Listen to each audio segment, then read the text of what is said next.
Nous sommes à Colmar, sur le pas de tir des compagnons du Hollandsbourg. Fondé en 1975, le club de tir à l'arc aligne un palmarès impressionnant. Une trentaine de titres de champion de France, un champion du monde handisport et plusieurs participations aux JO paralympiques. Elisabeth fait partie de cette élite mondiale de l'archerie. En 2016, elle participait aux Paralympiques de Rio. Aujourd'hui, elle partage son expérience avec les autres tireurs, handi comme valide. Si je peux aider quelqu'un ou filer quelques conseils dans mes connaissances, ce que je connais, j'essaie de leur donner, quoi. Parce que j'estime que moi j'ai eu la chance d'aller au jeu. Après, il y a d'autres jeunes qui voudront peut-être aller, je sais pas, au championnat de France ou aller plus haut à l'international. Après, j'essaie de faire profiter de mon expérience. Des conseils qu'on m'a donnés, je les redonne aux jeunes pour essayer de les motiver eux aussi. À Colmar, pas de différence entre handi et valide, tous sont réunis par une même passion. Pour nous, c'est la même chose. Enfin, on est tous ensemble. Il n'y a pas les handicapés d'un côté et les valides de l'autre.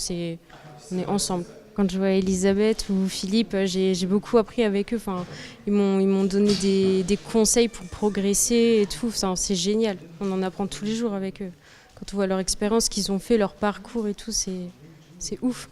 Ça change rien, que ce soit des tirs valides ou des personnes handicapées.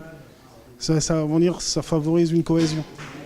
Avantage du tir à l'arc, la discipline n'est pas très compliquée à adapter pour les tireurs en situation de handicap. Emmanuel, lui, se définit plutôt comme un tireur amateur. Il vient pratiquer plus pour le plaisir que la performance. Handicapé à la suite d'un accident, la pratique de ce sport lui a apporté beaucoup. Le handisport a représenté pour moi à titre personnel un épanouissement à titre personnel. C'est aussi le fait que lorsqu'on est en handicap, on a bien sûr une contrainte physique qui fait que le sport nous permet de passer cette barrière et faire qu'on se sent beaucoup mieux dans sa tête et beaucoup mieux dans son corps, si je puis dire. À Colmar, les locaux des compagnons du Hollandsbourg ont été adaptés par la ville. Plus de problèmes pour accueillir des tireurs à mobilité réduite. Au-delà des besoins matériels, c'est plutôt sur l'aspect humain que le club pourrait avoir besoin d'un soutien. Honnêtement, les clubs ont besoin d'aide, surtout pour pouvoir former ces personnes, pour pouvoir accueillir de plus en plus de personnes, parce que ça a un coût. C'est un coût qui n'est pas négligeable pour certaines choses. On reste dans le tir, mais on change de discipline. Bienvenue à Ilzac pour l'entraînement de Sarbacane sportive. Ouvert à différents types de handicap, pour tous, l'objectif est de toucher une cible à 2,50 m. Une activité qui requiert souffle et concentration. L'entraînement est animé par Jean-Paul Grette. Il préside le comité Handisport 68, dont l'objectif est de développer la pratique sportive chez les personnes en situation de handicap. Le département du Haut-Rhin compte près de 300 licenciés handisport dans de nombreuses disciplines. Un chiffre qui pourrait être plus élevé, mais reste encore quelques freins à lever. Des efforts sont faits, mais la grande difficulté, effectivement, c'est de trouver des cadres techniques, des personnes qui veuillent bien prendre en charge une personne en situation de handicap. C'est pas évident parce que souvent, c'est du 1 pour 1, ça veut dire qu'il faut un entraîneur pour une personne handi. Fort de ce constat, le conseil départemental du Haut-Rhin a lancé cette année un appel à projet sport et handicap. L'objectif, donner un coup de pouce financier aux clubs qui souhaitent accueillir des personnes en situation de handicap. C'est quoi cet appel à projet ? Eh bien, c'est accompagner les clubs quand ils ont besoin de formateurs particuliers, enfin formés en tout cas à ce handicap. Eh bien, nous accompagnons cette formation, enfin on la cofinance. Et puis, quand il y a besoin techniquement de matériel particulier à adapter, eh bien là aussi, les clubs font la demande.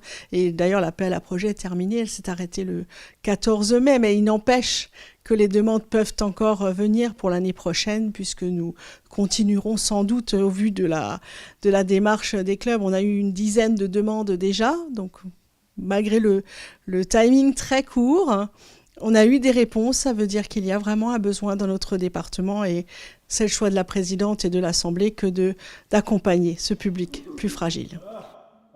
Budget pour l'appel à projet, 20 000 €, limité pour cette première année, mais de quoi permettre des évolutions dans les clubs. Du côté du comité handisport, on souhaite que ces derniers ne se bloquent pas pour des raisons matérielles ou financières. La personne qui a envie d'entraîner un jeune ou moins jeune dans une discipline, elle trouvera déjà les moyens et les moyens existent. Après, on peut trouver un problème au niveau matériel. Il ne faut pas que ce soit un frein. Nous, comité, notre but, c'est de développer la discipline, mais en même temps, nous sommes prêts à aller former la personne afin de mieux appréhender le handicap et les différentes pathologies existantes. Popularisée par les athlètes des Paralympiques, la pratique du handisport fait aujourd'hui partie intégrante du monde sportif. Une évolution récente, mais bienvenue. On est bien parti. Il y a quelque chose qui est en train de prendre naissance et j'ai bon espoir à ce niveau. Et je sais pour avoir contribué aussi dans le domaine du handicap, dans mon secteur, il y a une petite école de foot qui accompagne des personnes, des enfants handicapés. Et ça a été une vraie richesse que de les ouvrir, de créer ce partenariat.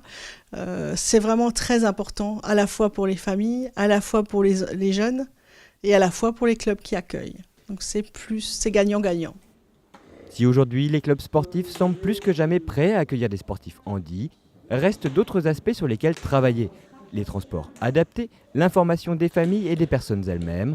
Car quand il est question de handicap, rien n'est simple, mais c'est ainsi, petit à petit, que l'on construit une société plus inclusive.